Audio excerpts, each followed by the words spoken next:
In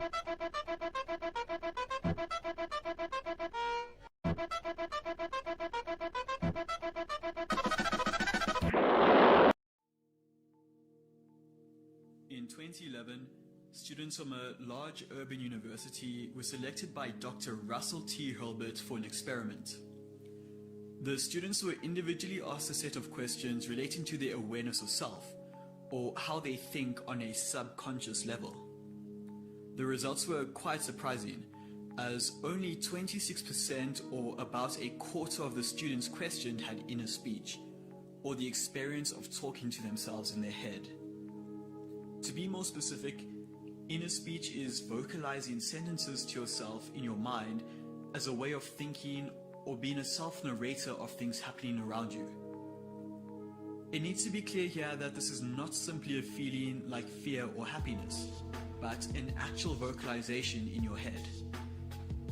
It's not necessarily something that you're doing 24/7, but 74% of the subjects tested experienced no such thing at all, and many struggled to even grasp what it was. While it is unknown if inner speech correlates with intelligence, inner speech is a definitive measure of self-awareness that IQ tests are completely unable to measure. For those that do experience inner speech, you might have thoughts that this is as normal as breathing or blinking. In fact, only a small section of society actually does this. Someone with decreased contribution from inner speech or inner seeing would have relatively larger contributions from instinct and would have a powerful emotional response during stressful or uncomfortable situations. Conversely, someone with a relatively larger inner speech contribution would have a relatively weaker emotional response. There are many practical lessons that could be taken from this, but the first and foremost is that subconscious processing of information plays a huge role in life. A widely accepted cognitive bias is that there is a mental block against information which contradicts your known worldview. And this is particularly if the information is presented in a manner which makes it obvious that the goal is to change your mind, or that makes it obvious that it is supposed to oppose your current worldview. Humans are stubborn creatures, and even more so when it comes to our strongly held viewpoints. People who lack inner speech lack not the capacity for critical thought, but they lack the propensity to engage critical thought subconsciously. People who lack inner speech have less of a logical filter between input and conscious processing, and are impacted more deeply by emotional stimuli. Having inner speech does not mean you do not experience emotion, but you are able to act more rationally in otherwise emotionally charged situations, and your decisions are not as easily clouded by emotion. So, what of those who do not have inner speech? If at least 3/4 of people do not talk to themselves, should it not be very obvious who they are? The answer is no, it isn't that obvious, as what goes on in our heads tends to be private. Though, when one wonders why irrational or otherwise emotionally charged things in the world happen, like people being easily influenced through populist political rhetoric or brainwashing, it might be more clear just how many of these types of people there truly exist around the world. Some have pointed out that having or not having inner speech correlates with personality type. The 8 most uncommon personality types represent those with inner speech more or less, and the rest represent those without inner speech. Another, but more informal way to refer to these two groups are the PCs or player characters, those with inner speech, and the NPCs or non-player characters, those without inner speech. While it may seem derogatory, such labels describe very well the human condition many other academics and thinkers have observed right throughout human history.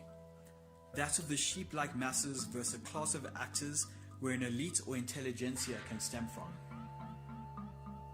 Because NPCs go about their lives more emotionally, only obvious problems that directly affect them as individuals will be a problem for them on a political level, such as protesting for higher wages or complaining that their housing is inadequate. They have basic desires of security and happiness, and whoever can provide these wants becomes recognized as the dominant power. So if this theory is kept in mind, does that mean democracy is the rule of the NPCs?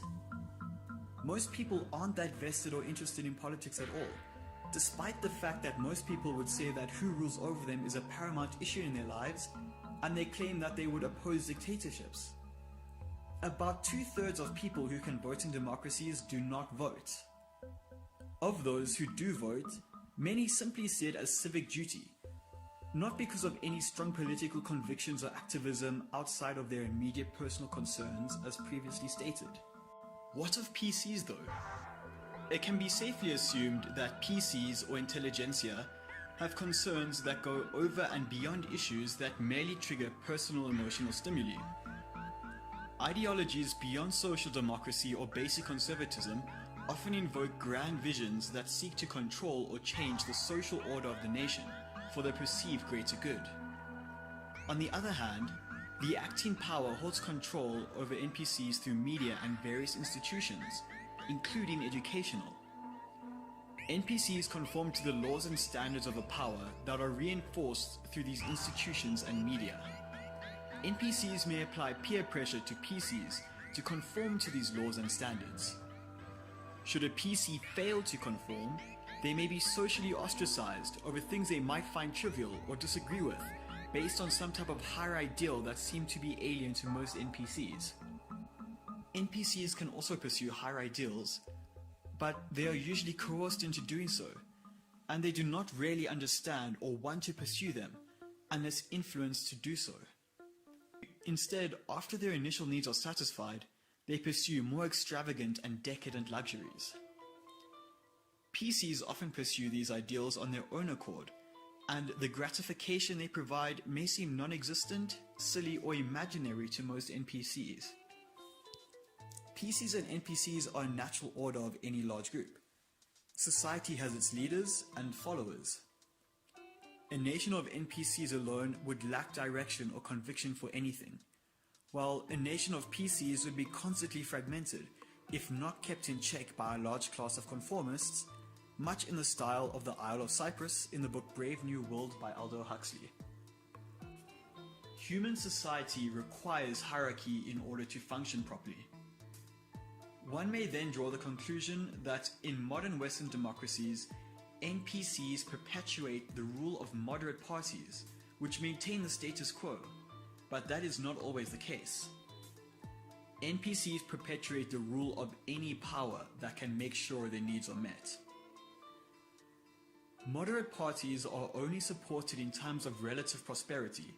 They lack the vigor to mobilize their base in defense of their power during times of hardship, and lack the morale to enforce their rule when not in power. Moderate parties are attractive to NPCs due to their nature of being extremely fluid regarding policy and having a lack of core beliefs, in contrast to parties on further sides of the political spectrum. The porridge is just right for NPCs in a democracy when they vote for moderate centrist parties. The danger this presents is that moderates are only able to either compromise or attempt to maintain a status quo, and are swiftly deposed of by powers with more conviction in their beliefs during times of strife or extreme polarization. This in turn leads to civil conflict or fragmentation in a state. Following the fall of the Russian Tsar, the Bolsheviks did not hold a majority of seats in the Russian Constituent Assembly, yet they would later take over the entire government, despite most Russians having voted for moderate parties. The reason for this is simply the fanaticism and determination of the members of the Bolsheviks in their communist beliefs, completely outmatching the will of most Russians to resist a radical government and enforce a moderate one. Even after gaining power, the new communist government sought to entirely annihilate any potential form of resistance by targeting minority groups within the Soviet Union and persecuting practicing Christians, whose culture and traditionalism risked the possibility of split loyalty. This was especially true in Ukraine during the Holodomor period of forced starvation, in which over 7 million people died.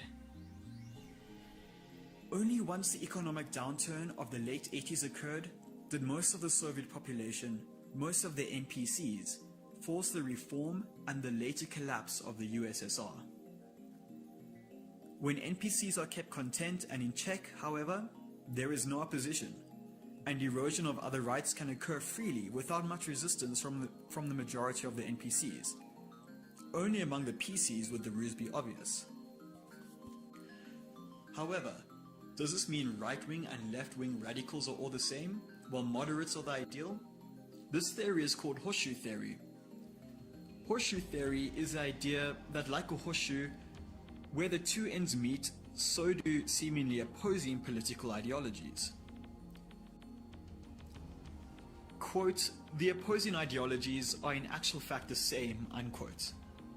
It's the idea that the far right and the far left hold the same position, so the only rational view would be the center.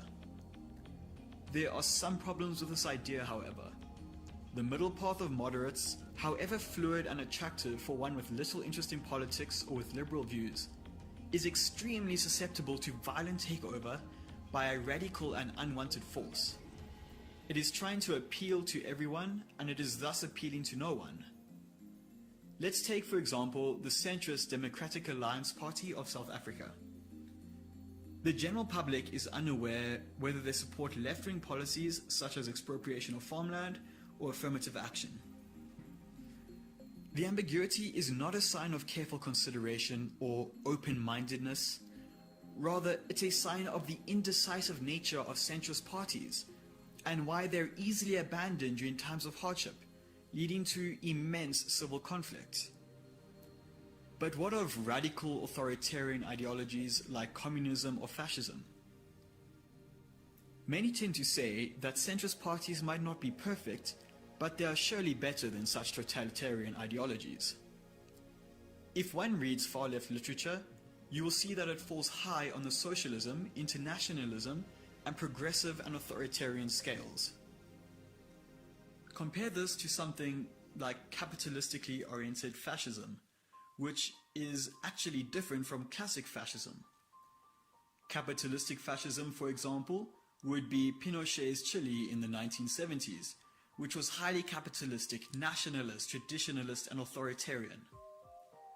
As you can see, the only similarity is the authoritarian belief.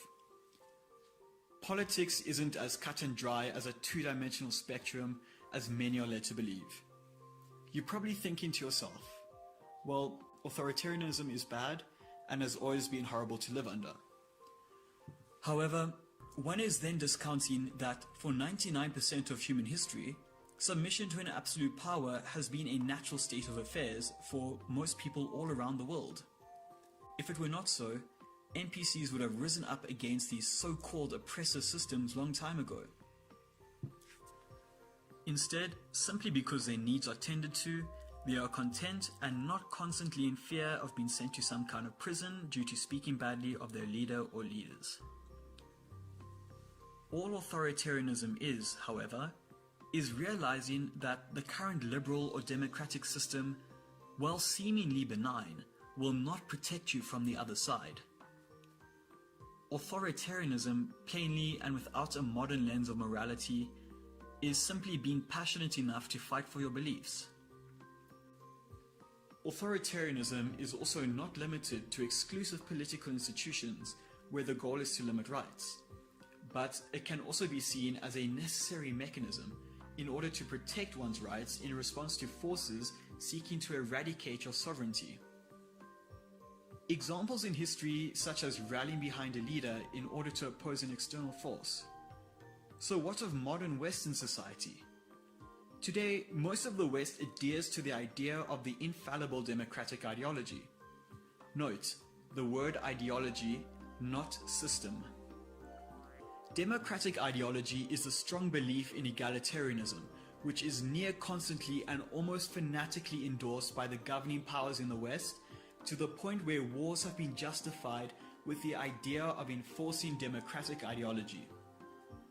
This may seem fine at first, but there appears to be a general shift of moderate and classical liberal thinkers in the Western political sphere to that of postmodernist and new leftist ideology, just waiting to take control once the social order of the NPCs crumbles, and they are left desperate for a more decisive ideology. A global economic downturn or any other crisis could open a can of worms of political battle between the opposing forces once again, and moderates, neoliberals and neoconservatives won't be able to resist it. For the sake of survival, NPCs will give up their rights to such a new world order bent on controlling them permanently, and crushing any possible group that poses a threat to their power, like the communists did in the Ukraine. These forces target nationalism, civil autonomy, religion, and any other form of identity in order to create a soulless mass of NPCs that can easily be controlled indefinitely. The only individuals that stand in the way of this happening are the PCs. And while one may know and enjoy very well the merits of democracy, freedom, and egalitarian society, one must also understand that my individualism will not protect these rights forever.